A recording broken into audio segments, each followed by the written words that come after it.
KBS 한민족 중심 채널 한민족 방송의 한민족 하나로 한국외국어대학교 강준영 교수의 진행으로 동포 여러분을 만나봅니다. 이어서 몽골 울란바토르로 가겠습니다. 몽골 인문대학교 교수시죠? 강의현 통신원입니다. 안녕하세요. 네, 몽골 울란바토르입니다. 네, 최근 몽골 현지에서요 흑사병이 발생했다라는 보도가 있었는데 이 몽골에 사는 동포들은 안전한 상태지요? 그렇습니다. 최근 국내외 언론을 통해 몽골 서부 지역 마양 울기 아야막에서 흑사병이 발생했다는 보도가 있었는데요. 네. 몽골 현지에서 흑사병이 발생한 것은 사실입니다만 결론부터 말씀드리자면 이 흑사병 발생 소식은 다소 침소봉대된 측면이 있습니다. 네. 외신 보도에는 흑사병의 원인이 마모시라 불리는 초식 동물에서 비롯됐다고 보도됐는데요. 그렇습니다. 몽골 현지에서는 이 동물을 타르바가라고 부르고 있고요. 몽골 초원에는 토끼 몸집 크기의 바로 이 타르바가라는 다랍치과 동물이 서식하고 있습니다. 네. 흑사병 소식의 발단은 몽골 서부 마양울기 아에마그에 살던 30대 몽골인 부부가 동물의 날고기가 건강에 좋다는 풍설을 믿고 이 타르바가의 내장, 즉 콩팥, 쓸개, 위 등의 부위를 날로 시식한 것에서부터 비롯했습니다. 네. 즉 타르바가 날고기를 섭취한 이 2명의 몽골인 부부가 사망한 사건에서부터 몽골 현지의 흑사병 발생 보도가 촉발됐는데요.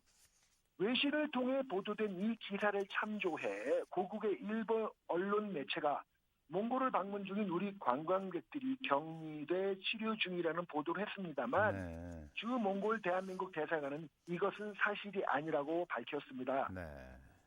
주 몽골 대한민국 대사관은 몽골 마양울기에서 발생한 흑사병으로 인한 격리 검역 조치는 이미 지난 5월 6일을 기해 해제되었다고 밝히고 격리 검역 기간 동안 마양울기 아에마그에 체류 중인 우리 국민들은 모두 6명으로서 흑사병 발생 현장을 방문하거나 또는 환자들과의 직간접적인 접촉을 한 사실이 전혀 없기 때문에 예방접종 또는 격리치료 조치가 전혀 없었다고 전제하고 따라서 고국의 일부 언론 매체에서 내보낸 우리 국민들이 격리치료 중이라는 보도는 사실관계에 부합하지 않는다고 밝혔습니다. 네. 아울러 주 몽골 대한민국 대사관은 몽골 현지의 우리 국민들의 안전에 이상이 없음을 확인하는 것은 물론 필요한 정보 제공을 통해 지속적으로 연락체계를 유지함으로써 이 6명의 우리 몽골 여행객들은 안전하게 몽골 러시아 일대를 여행하는 데 문제가 없었다고 밝혔습니다. 주 몽골 대한민국 대사관은 몽골 여행의 여름 성수기가 다가옴에 따라 지방 여행 시 야생 동물과의 접촉을 자제해 주기를 바란다고 전제하고 특히 안전에 유의해 줄 것을 각별히 당부한다고 밝혔습니다. 네. 그리고 최근에요, 우리나라를 찾는 몽골인 관광객 수가 아주 가파른 상승세를 보이고 있다면서요? 그렇습니다. 우리나라 한국관광공사가 우리나라를 찾는 몽골 관광객 수치가 가파르게 증가하고 있다고 최근 발표를 했습니다.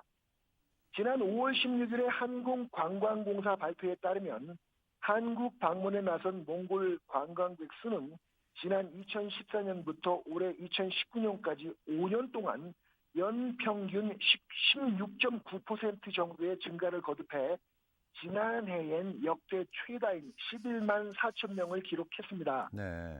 아울러 한국 방문 몽골 관광객의 1인당 평균 지출액은 미화 2,070달러, 우리나라 돈 한화로 246만 원으로서 지난해 한국을 찾은 외국 관광객 가운데 지출 금액이 가장 많았던 것으로 밝혀졌습니다. 네. 2위는 중국 224만 원, 3위는 중동 211만 원 순이었고요. 몽골 관광객들이 돈을 많이 쓰게 되는 의료 관광 비중이 11%로서 다른 나라 관광객들에 비해 월등히 높았습니다. 네. 즉 의료 관광 분야 지출로 인해서 몽골 관광객의 1인당 평균 지출액이 높아진 것으로 보입니다. 네. 현재 한국관광공사는 지난 2017년 울란바토르의 몽골 사무소를 개설한 상태인데요. 한국관광공사는 현재 의료 박람회를 개최하는 등 몽골 관광객 유치에 적극적으로 나선 상태입니다. 네, 그렇군요. 몽골 소식 함께 들어봤습니다. 강희연 통신원 감사합니다. 네, 지금까지 몽골 울란바토르였습니다.